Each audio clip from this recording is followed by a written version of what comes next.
তিনি তৎক্ষণাৎ দ্রুত ঘুম থেকে উঠে পড়লেন, অজু গোসল শেষ করে ফজরের নামাজ আদায় করলেন।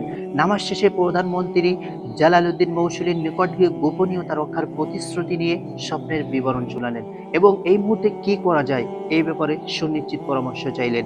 জালালউদ্দিন মৌসুলী রহিমাহুল্লাহ স্বপ্নের বৃত্তান্ত অবগত হয়ে, হুজুর, আপনি এখনো বসে আছেন? নিশ্চয়ই প্রিয় নবীর রওজা মুবারক কোনো কঠিন বিপদের সম্মুখীন হয়েছে। এই বিপদ থেকে উদ্ধার করার জন্য বারবার তিনি আপনাকে স্মরণ করছেন। অতএব আমার পরামর্শ হলো, সময় নষ্ট না করে অতি সত্বর মদিনার পথে অগ্রসর হন।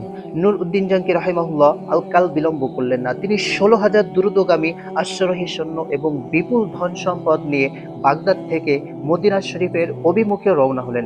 রাত দিন সফর করে ১৭তম দিনে তিনি মদিনা শরীফে পৌঁছালেন এবং সৈন্যবাহিনী সহ সকলে অজু গোসল সেরে ২ রাকাত নফল নামাজ আদায় করলেন এবং দীর্ঘ সময় ধরে মোনাজাত করলেন।